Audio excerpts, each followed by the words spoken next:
Esse é o nosso oitavo episódio do documentário Cenários da Pandemia pelo Mundo, uma produção do grupo de pesquisa Comunidades Virtuais, vinculado à UFBA, à UNEB, à UFAL e ao IF Baiano, que objetiva escutar crianças, pais e profissionais que vivem em outros países para compartilhar conosco suas experiências, sentimentos, medos e emoções durante e pós-pandemia. Neste episódio, vamos ouvir o depoimento de Graziela Alvarez, que vive na cidade de Guimarães, em Portugal. Guimarães é uma cidade situada no distrito de Braga, com uma população de 54.097 habitantes. Conhecida como o berço da nação portuguesa, Guimarães é uma das mais importantes cidades históricas do país. O seu centro histórico, considerado Patrimônio Cultural da Humanidade pela Unesco, a torna um dos maiores centros turísticos da região. Guimarães é pequena, compacta e possui calçamento alinhado, o que favorece o turismo. Quem visita o município se encanta com sua história e pode perceber sua vasta população estudantil, devido às duas instituições de ensino superior da cidade, a Universidade do Minho e a Escola Superior Artística do Porto. Guimarães, que fica a 366 quilômetros de Lisboa, seguiu os protocolos do confinamento obrigatório impostos pelo governo português para inibir a contaminação pelo Covid-19. Convidamos a todos e a todas vocês a compartilharem das experiências de Graziela durante a quarentena. Assistam ao nosso canal no YouTube e vejam outros depoimentos dos entrevistados que dividem conosco suas vivências e sentimentos durante os diferenciados estágios do isolamento físico-social na pandemia Covid-19. Olá, eu sou Graziela, tenho 41 anos, sou atriz formada pela Universidade Federal da Bahia, casada com João, mãe do Guilherme, que acabou de completar 6 aninhos. Já saí do Brasil há 12 anos, morei quase 5 em Barcelona e tô há 7 em Portugal, mais especificamente no distrito de Braga, numa cidade chamada Guimarães e dentro numa vila que fica dentro de Guimarães chamada São Torquato. Hoje em dia, voltei a estudar, estou fazendo História na Universidade do Minho, com o intuito de ser professora daqui a alguns anos.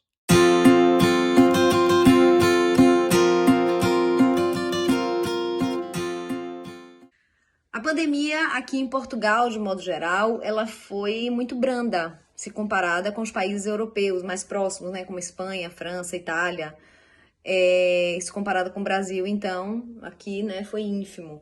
Mas, de qualquer forma, houve, né, no início, no princípio, lockdown. Portugal foi um dos países que fez o lockdown, ao meu ver, no momento certo, e por isso, talvez, o êxito. Porque eu não consigo ver muita diferença entre a saúde, né, do português e do espanhol, por exemplo, para justificar aqui a coisa ter sido um pouco mais branda, mas eu acredito que o fato de ter feito isolamento social, né, no momento, aquele momento, eu acho que foi fundamental. Para mim, foi uma coisa realmente complicada. Quer dizer, complicada.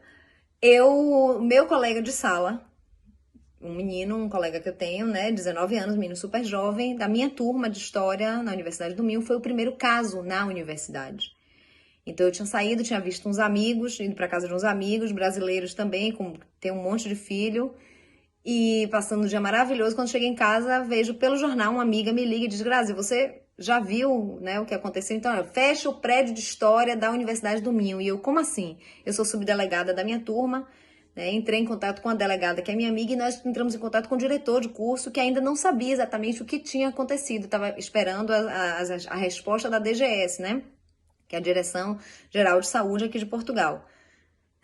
Um colega, então, num grupo de WhatsApp, se manifestou dizendo que ele era um infectado, né? Ele foi um dos primeiros casos, o tio dele foi um dos casos que foi para uma feira em Milão, se eu não me engano, e infectou a família, e esse foi o meu colega. Então, nós ficamos em quarentena, eu e minha família, eu, meu filho e meu marido, assim como todos os meus colegas, na verdade, todos que tivemos, né, perto do meu colega, ficamos em quarentena antes do país entrar em quarentena, né? Então, a gente ficou com um bocado de medo, nós éramos vigiados, nós ligamos nós, né, devíamos ligar para o Saúde 24 Horas, que é um serviço que já existe em Portugal há anos, antes da pandemia mesmo.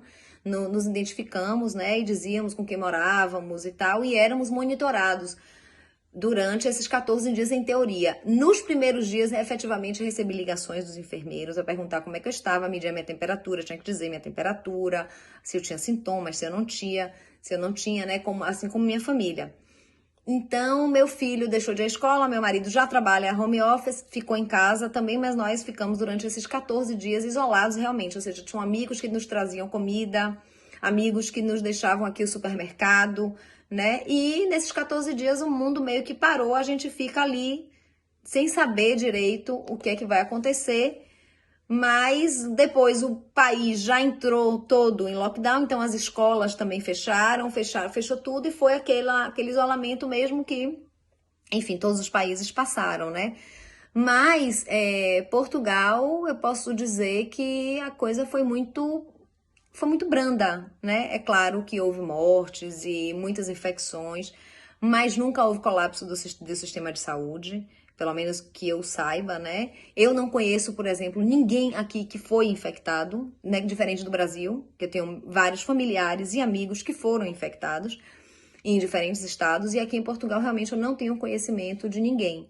Então aqui a coisa, digamos assim, foi muito organizada. Claro que houve gente que furou a quarentena, mesmo infectado, né, e foi preso. Enfim, há sempre essas pessoas que acabam cometendo esses delitos, mas de forma geral a coisa foi muito bem encaminhada, ao meu ver.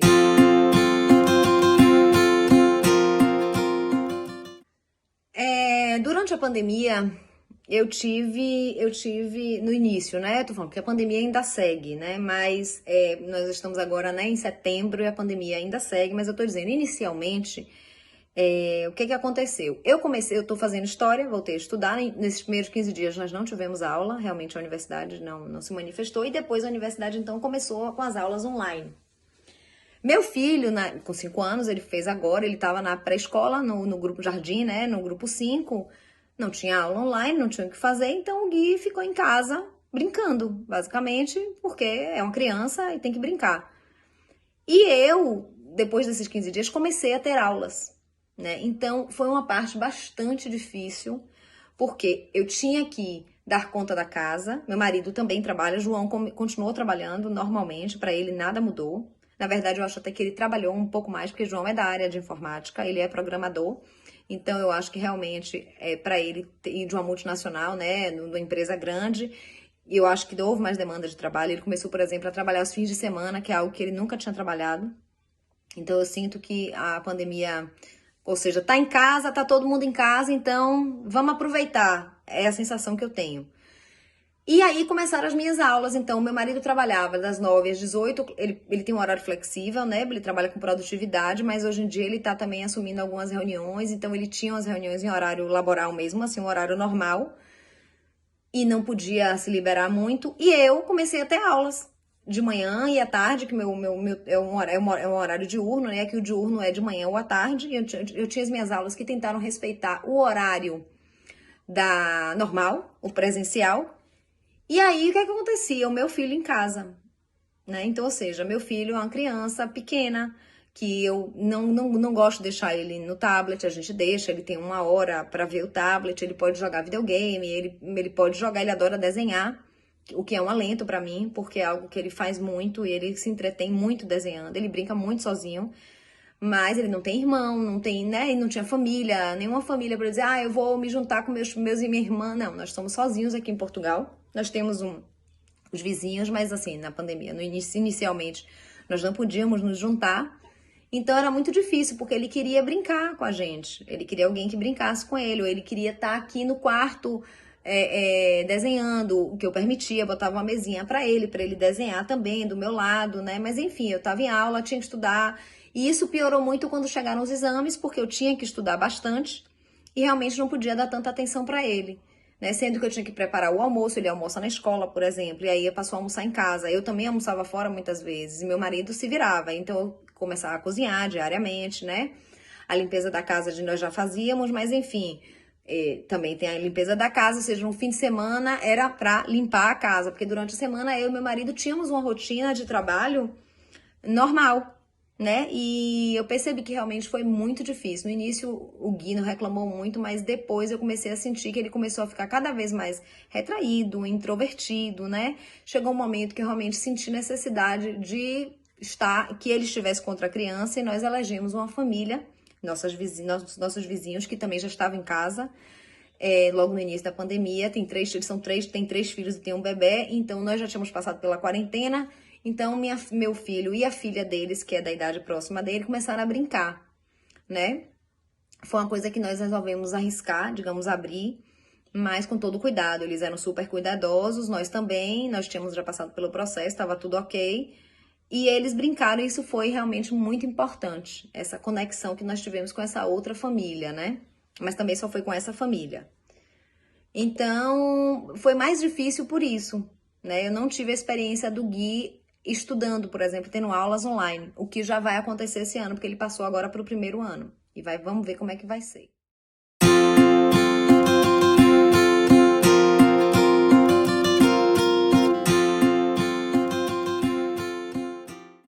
Bem, a minha avaliação sobre os encaminhamentos do governo em Portugal, em geral, foram as melhores possíveis. Eu acho que Portugal, como eu disse anteriormente, fechou na hora certa, né? E na hora de abrir também foi muito cauteloso.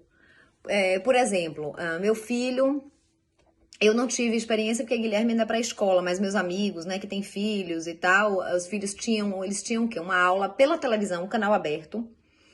Uma aula, um aulão, assim, que pegava um pouco de todas dos pequenos, né? Primeiro ao quarto ano, se eu não me engano. Os maiores tinham aulas online, mas essas aulas online ocorreram depois de que foi feito uma pesquisa, né? Ou seja, tem internet, tem computador, tem condições de ter essa aula online, e isso foi provido, né? Os alunos, eles receberam a internet, o computador, assim como foi feito na minha universidade, porque a minha universidade é uma universidade pública também.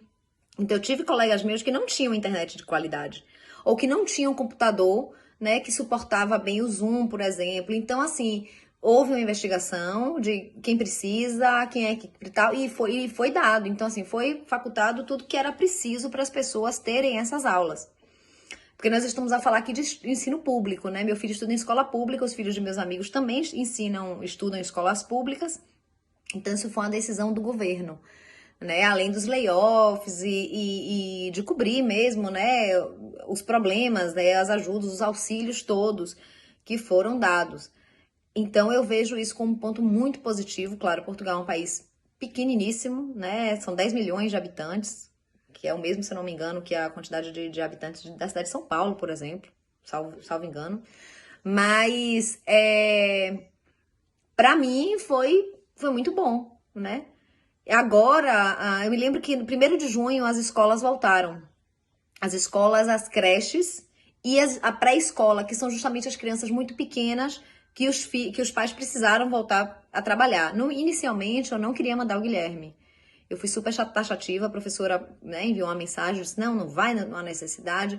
Mas depois eu resolvi, depois de ler algumas coisas e pensar, e cheguei à conclusão de que, como as coisas aqui estavam controladas, eles iam ter alguns rigores, né, assim, iam tomar certas medidas de segurança. Eu resolvi enviar o Gui, e o Gui teve o último mês, né, de aula, antes das férias de verão, que é, né, as férias aqui na Europa começam em julho, agosto, setembro, né?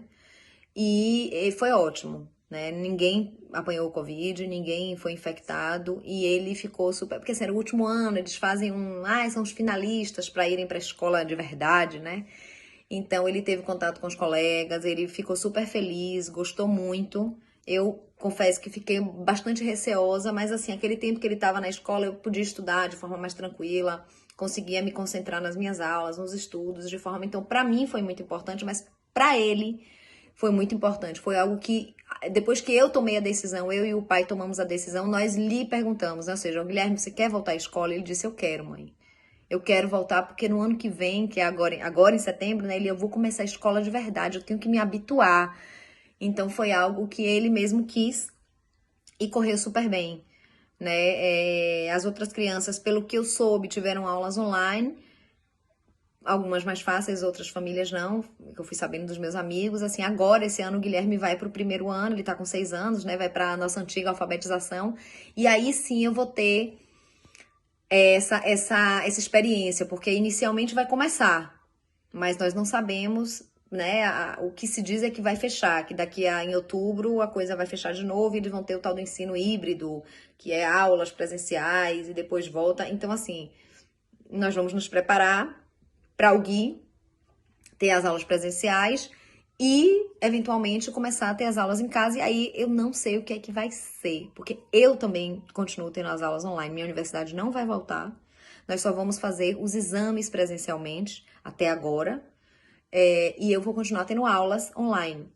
E aí, se meu filho vier para casa e tiver aulas online, eu não sei como é que vai ser. Aí eu tenho que fazer um vídeo depois e mandar para vocês para dizer o resultado disso.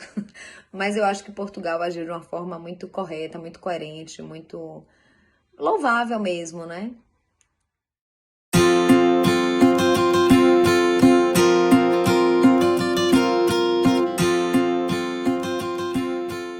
Bem, eu tenho que enviar aqui uma mensagem, né, aos brasileiros sobre a pandemia. Eu, inclusive, escrevi uma reflexão na universidade, me foi pedido para escrever uma reflexão sobre a pandemia. E foi um trabalho que eu fiz na cadeira Introdução à Metodologia Científica, né? E para mim foi o trabalho que mais fez sentido nesse semestre, porque era falar do que eu estava sentindo, né, na pandemia.